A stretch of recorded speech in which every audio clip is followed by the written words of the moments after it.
favorite What I'm Liking guest from the last 5 seasons. He's known as the Barber of Little Rock. He's an actual barber who saw a financial gap in his community.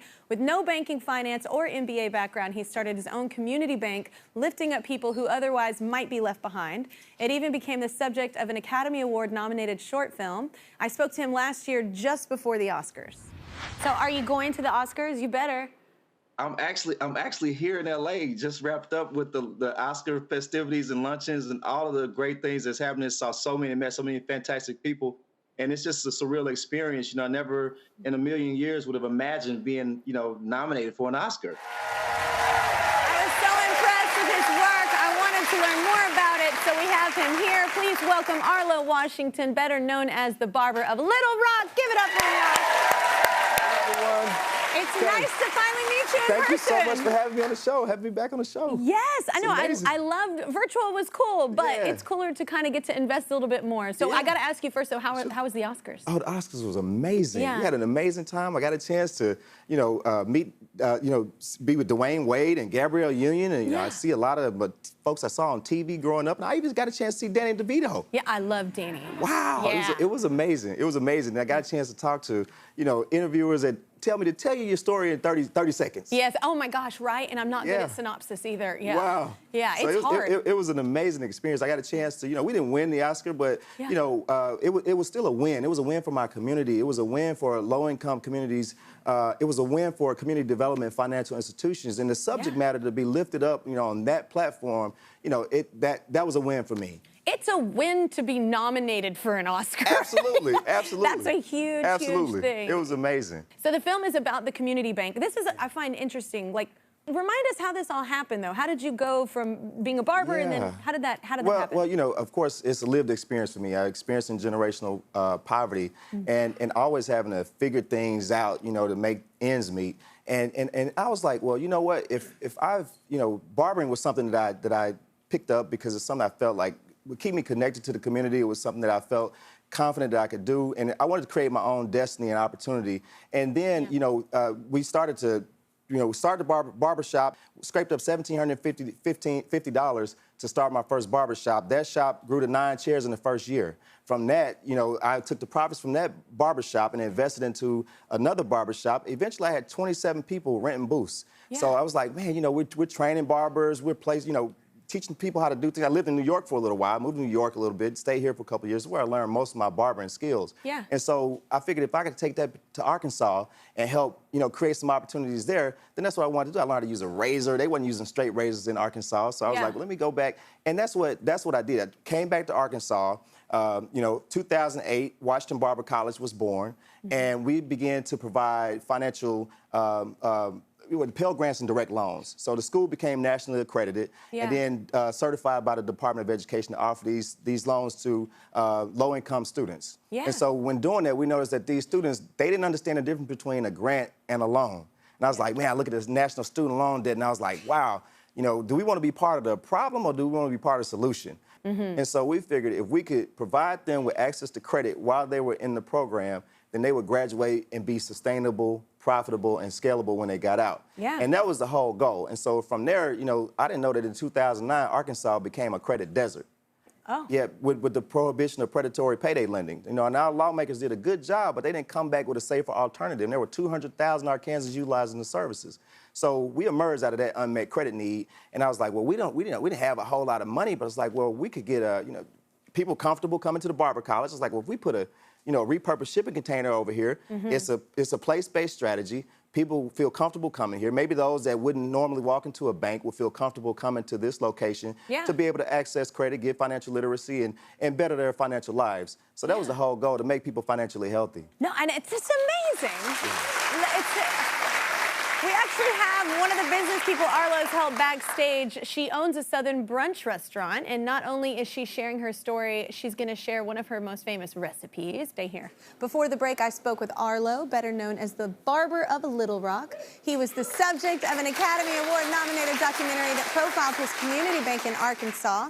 He provides credit to people and businesses shut out of the traditional financial system. That includes my next guest. Meet Akira, everybody. She is the owner of a restaurant and food truck business called Southern Heaux, and that is Heaux spelled with Heaux, to all the lawyers out there. She says her business was only possible because of Arlo. So welcome to the show. Thank you for coming. And tell us about Southern Heaux. So Southern Heaux is a breakfast brunch restaurant and food truck that I had a dream of starting.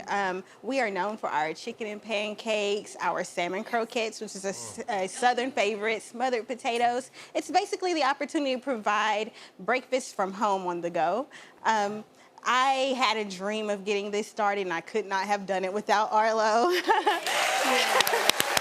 was one of those businesses where I had to basically pull merchant cash advances to be able to advance, and it's really risky, very expensive, and Arlo believed in my business, so he was able to provide financing for my business and allow us to grow into a brick and mortar setting as well. Yeah, and also got the food truck. That's amazing.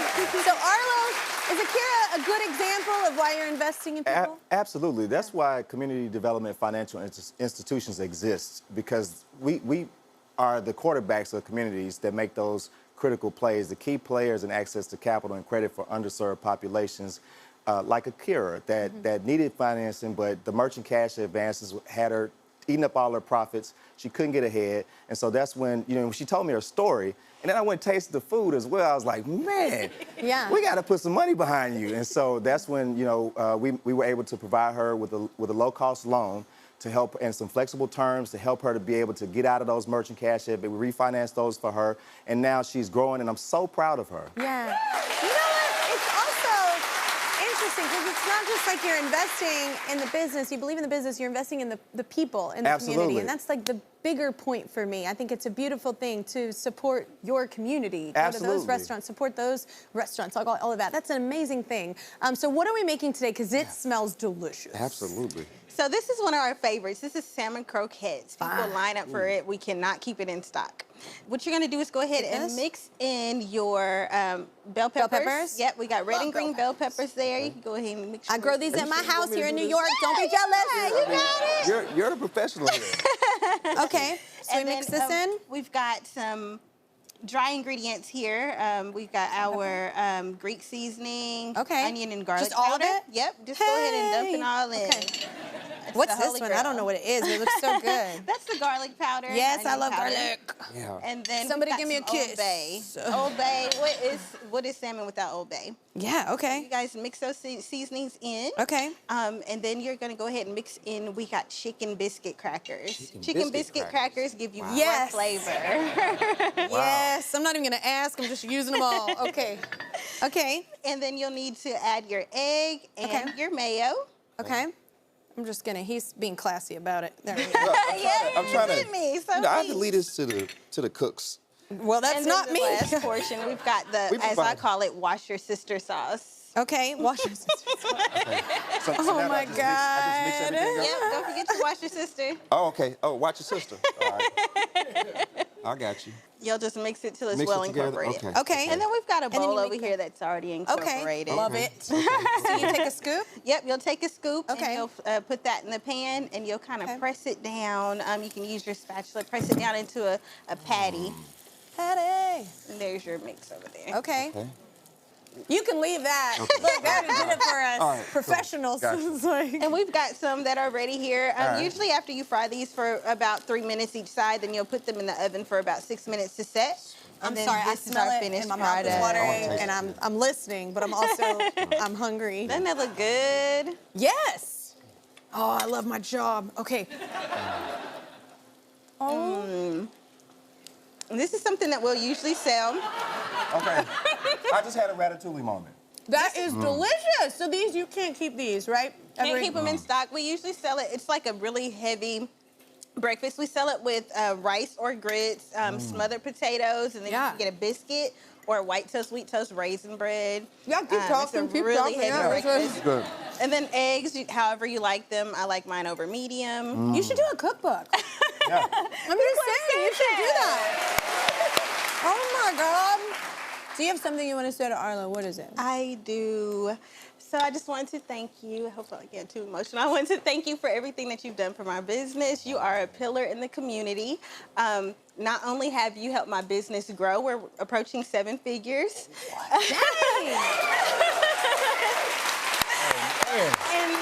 we have been able to provide jobs to many people. So a lot of people are able to feed their families because you have helped my business. Oh, So wow. thank you for Thank you that. so Oh my much. God.